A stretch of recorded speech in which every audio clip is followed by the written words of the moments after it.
Incroyable! Une femme décédée et enterrée, il y a 5 ans réapparaît dans une église pour plus d'informations sur ce sujet, retrouvez-nous après le générique.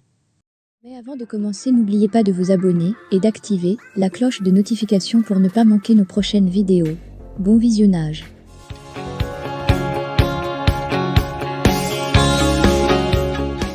Décédée il y a 5 ans et inhumée à Mbanga dans le département du Mungo, région du littoral au Cameroun.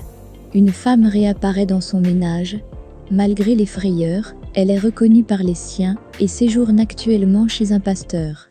M.D., la quarantaine, morte au cours d'une césarienne, est bel et bien de retour dans sa famille.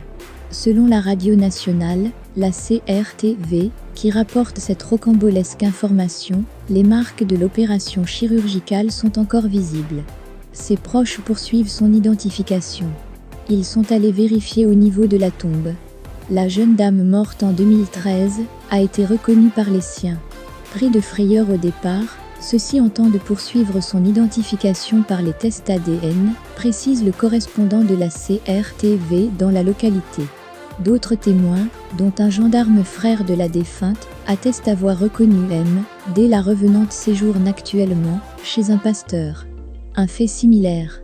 Morte et enterrée il y a longtemps, une femme réapparaît à Goma ce vendredi 5 mars 2021. Une femme d'une quarantaine d'années qui serait morte et bien enterrée dans un cimetière à Goma, a été retrouvée vivante ce vendredi 5 mars dans la journée à Goma.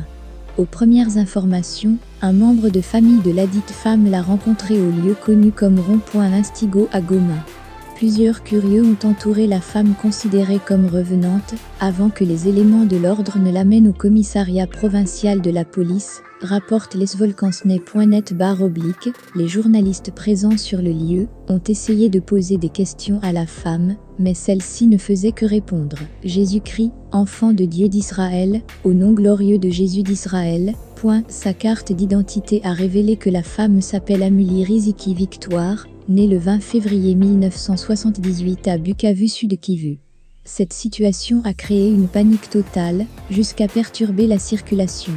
Cependant, un élément de la police qui serait, parmi ceux qui l'ont verbalisé, n'établit aucun lien entre l'accusation et la défense de la femme, pour dire que celle-ci est faussement accusée. Un autre fait similaire. Un homme revient à la vie 4 ans après son enterrement. G.S., mort et enterré il y a 4 ans à Franceville, à la suite d'un accident de la route, est revenu parmi les siens la semaine écoulée. L'histoire fait grand bruit au Gabon. Monsieur Serigui reconnaît tous ses parents et ces derniers le reconnaissent aussi, mais les populations un peu sceptiques attendent l'ouverture de sa tombe et l'aboutissement de l'enquête pour avoir une idée claire sur cette résurrection. Constatation de la mort et l'enterrement. Cela laisse au corps le temps de se réveiller. Il faut préciser que cette information est au conditionnel, puis que nous n'avons pas de précision sur l'origine, ou quoi que ce soit concernant cet individu. Nous avons été saisis par les agents du B2. Ils nous ont dit qu'il y a un monsieur qui est décédé depuis 4 ans, et qui est revenu à la vie, relate le quotidien L'Union, rapporte Afrique.com. Pour ses parents, notamment sa mère, sa grand-mère et son oncle, il n'y a aucun doute. Monsieur Serigui est revenu à la vie. Ancien garde républicain, il a été fauché, il y a 4 ans à Libreville au cours d'un accident de la circulation et la semaine dernière, est réapparu parmi les siens de façon miraculeuse.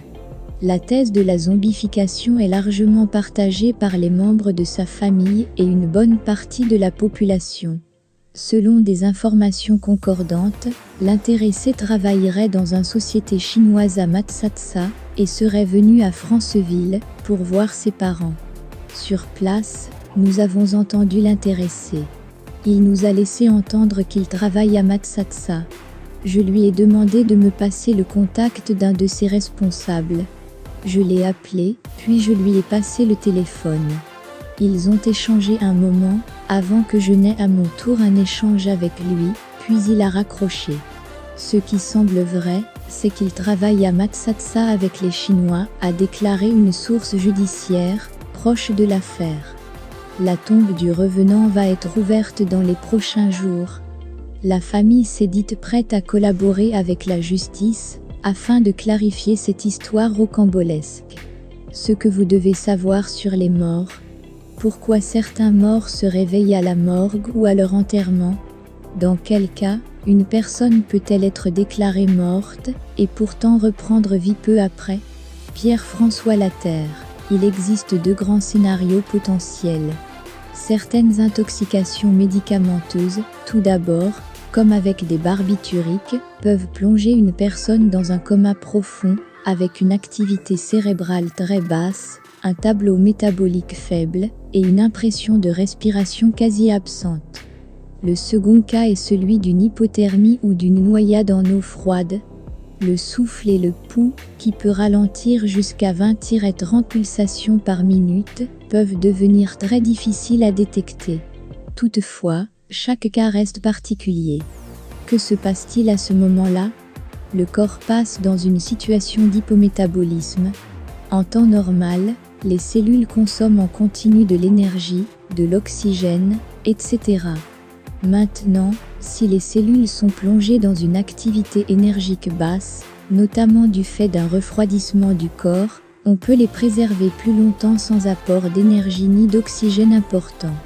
On constate une forme d'hibernation, en quelque sorte. Par conséquent, si l'on sort de l'eau un enfant violacé, avec le sang qui n'a pas l'air de circuler, et qu'on ne fait pas d'examen électrocardiographique, un médecin seul habilité à signer le certificat de décès peut le diagnostiquer mort. Or, le corps finit par se réchauffer, le sang recircule, ce qui réveille la personne. Combien de temps peut-on rester mort-vivant? Tout dépend des cas. Ce qui est sûr, c'est qu'une personne ne peut pas rester dans cet état indéfiniment sans respiration ni battement de cœur. Sinon, on aurait déjà réussi à conserver les corps grâce au froid. D'une façon générale, le cœur peut rester environ 15-20 minutes sans activité et autant de temps en phase de réanimation, c'est-à-dire lorsqu'on entreprend une ventilation artificielle et un massage cardiaque. En hypothermie, les besoins des cellules sont moindres, donc on peut rester plus longtemps en vie dormante avant de mourir. Mais on dispose de peu de données à ce sujet. Peut-on imaginer que des gens soient morts une deuxième fois dans leur cercueil, après avoir recouvré la vie, mais sans possibilité de sortir? En 2014, avec les moyens dont on dispose, cette idée ne me paraît pas plausible. Pour une raison simple, d'ailleurs. Il faut souvent un délai d'1 à plusieurs jours